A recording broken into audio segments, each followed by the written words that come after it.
Et puis, nous avons réparti les efforts à faire. Il y a des efforts demandés à la mairie, où j'avais encore M. Bennour. Et des efforts que j'ai demandés encore à la Sonatiba. J'avais toujours M. Djazoli et toujours M. Quadri, et j'avais madame qui occupait un local, en qualité d'inspectrice de la circonscription. Et j'avais à mettre en place une association de parents d'élèves. Celle-là, j'avais également à la solliciter. Et j'avais quelques noms en tête, et puis je me suis renseigné au monsieur Bennour, parce qu'il me fallait faire appel à un maximum de gens susceptibles de m'aider. Et quand je dis susceptibles, je pensais à leurs possibilités financières, ceux qui pouvaient mettre à ma disposition de l'argent. On m'a donné des noms. Monsieur un tel, monsieur un tel, monsieur un tel, monsieur un tel. Et j'avais la chance qu'il y avait des personnes qui avaient de l'argent. J'avais déjà les Samar, j'avais les Tohami, j'avais les Kara, j'avais les Kherdin,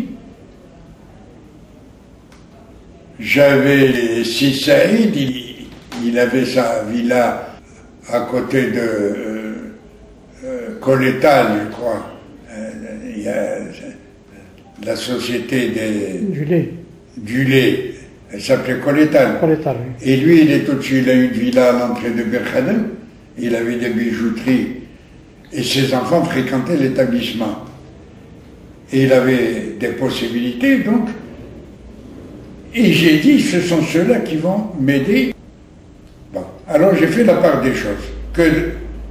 Voilà ce que je vais demander à la mairie.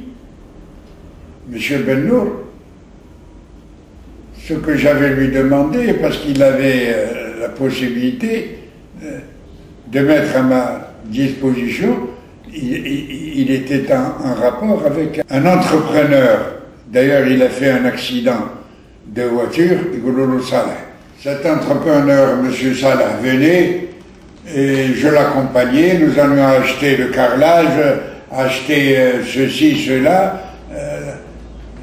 Je me déplaçais quand il avait besoin de moi pour choisir les matériaux de construction qu'il fallait, surtout le carrelage. Bon. Et puis enfin, j'ai eu mes deux vestiaire filles, vestiaire garçon, et puis le foyer. Maintenant, un jour, je procède à la création de l'association de parents d'élèves et je lance des invitations. Je fais un stencil et monsieur un tel, monsieur un tel, monsieur un tel, monsieur un tel, j'invite tous ceux qui, d'abord obligatoirement, tous ceux qui avaient leurs enfants dans l'établissement. Ils devaient répondre obligatoirement, sauf empêchement, à la convocation parce que j'avais leurs enfants. Ils étaient donc concernés et intéressés. Et puis, ceux dont je n'avais pas les enfants en classe, mais qui, je pouvais les désigner comme étant notables de la ville de Berkhanem, je devais les désigner comme étant des présidents d'honneur. Des présidents d'honneur. Et je recevais tout ce monde-là. J'avais appris une chose que j'ai vu faire là où j'ai exercé. Le chef d'établissement recevait l'association de parents d'élèves, il mettait devant le portail d'entrée une table avec un couple, un enseignant et une enseignante, avec une soucoupe et recouverte d'une nappe, et les gens qui venaient pour y assister, qui avaient leurs enfants ou n'avaient pas leurs enfants, qui répondaient parce qu'ils étaient invités à participer venaient, et ils devaient honorer leur passage dans l'établissement en glissant un billet ou ne serait-ce qu'une pièce de monnaie. Ce qu'ils avaient dans la poche, ils le mettaient avec. Il était remercié et puis accompagné jusqu'à la salle de réunion, et la salle de réunion n'était autre que le réfectoire. Donc quand la salle de réunion était comble, j'avais fait la collecte de quelques billets et quelques pièces de monnaie. C'était toujours cela. Et ensuite, je rejoignais la réunion, je leur souhaitais la bienvenue, je les remerciais d'avoir répondu à l'invitation, et puis je donnais la parole au président actif de l'association qui devait présenter son bilan, lequel bilan était un bilan moral. Et ensuite, je donnais la parole au trésorier qui devait donner un bilan financier, un bilan comptable. Voilà ce que nous avions comme argent. Les cotisations s'élèvent à temps, les dons s'élèvent à temps, les sommes dépensées s'élèvent à temps, le montant restant est de temps, ou alors il n'y a plus de montant restant. Nous avons tout dépensé, pièces, factures à l'appui. À ce moment-là, il m'appartenait le plus difficile. Je prenais la parole de nouveau pour leur dire maintenant, nous allons vous donner,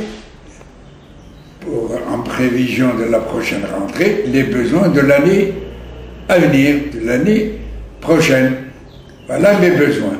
Les besoins pédagogiques, les besoins culturels, les besoins au plan matériel, et je donnais mes besoins. Ça, et je leur disais, dans l'immédiat, voilà ce qui est... J'ai commencé par une chose prioritaire. Je leur ai dit en sortant, vous visiterez, certains les ont déjà visités, d'autres ne les ont pas encore visités. Je vous signale que un foyer pour les enseignants a été créé, il est terminé, et 2 vestiaires, un pour les filles et un pour les garçons, sont terminés. Il va falloir les meubler. Pour le foyer, parce qu'il faut quand même récompenser les enseignants pour leurs efforts, il faut un comptoir, et j'ai besoin d'un appareil à confectionner, à faire du café, et puis j'ai besoin d'une table. J'ai vu en vente une table de ping-pong, j'aimerais bien l'acquérir, et puis acheter quelques jeux, un jeu de cartes, un jeu de domino, un jeu de dés, etc. Et puis un vestiaire, j'ai besoin de porte-manteau, et j'ai besoin de chaises pour qu'ils s'asseyent et se divertissent et quittent les vestiaires pour se rendre dans la cour. Et c'est comme ça que ces besoins-là ont été prioritaires. Et avant le début de la rentrée scolaire, ils ont été satisfaits. J'ai eu mon comptoir, j'ai eu mon appareil, je commençais à avoir du café, à faire du thé, les réchauds, j'avais tout en place. La vaisselle, je n'en avais pas besoin parce que j'avais un réfectoire. J'avais des verres, j'avais des couteaux, des fourchettes, j'avais tout. Je n'avais besoin de rien. Et puis j'ai eu une table de ping-pong, j'ai eu des jeux, j'ai eu fournis par l'association de parents d'élèves. Maintenant, compte tenu de ce qui m'a été donné, ce que j'ai pu récolter en cotisation et en dons, j'ai pu satisfaire une partie des besoins pédagogiques. J'ai acheté un appareil de cinéma, Et c'est Philippe qui s'est chargé de l'acheter. Et j'ai acheté des diapositives, j'ai acheté des cadres pour faire des photographies, j'ai acheté de la verrerie, j'ai acheté des globes, j'ai acheté ce que je pouvais acheter. Et le reste, petit à petit. Et c'est comme ça. Et comme je procédais, je disais, bon, la cotisation cette année, elle est de temps.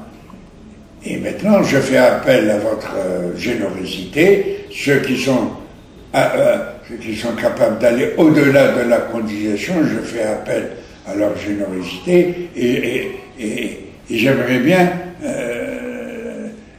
qu'ils m'annoncent d'ores et déjà que je puisse faire mes provisions, quelles sommes ils peuvent mettre à ma disposition. S'ils ont cet argent, qu'ils fassent l'effort de passer immédiatement voir le trésorier et lui déposer l'argent liquide qu'ils ont à leur disposition, ils le lui donnent. Si maintenant ils n'ont pas, ils ont leur chéquier, qu'ils établissent le chèque et qu'ils le remettent au tenant, qu'il se chargera de l'encaisser. Et c'est comme ça que les gens disaient, notez-moi pour temps, notez-moi pour temps, pour 1000, pour 2000, pour 3000, pour 500, pour etc. Ça fusait de partout, et le trésorier notait. Et ceux qui avaient, c'était autre chose, c'était l'Algérie indépendante qui démarrait, qui faisait ses premiers pas. C'était, il avait 200 dinars actuels, il les donnait, il avait 300 dinars sur lui, il avait 100 dinars sur lui, il les donnait, il avait 10 dinars sur lui, il les donnait.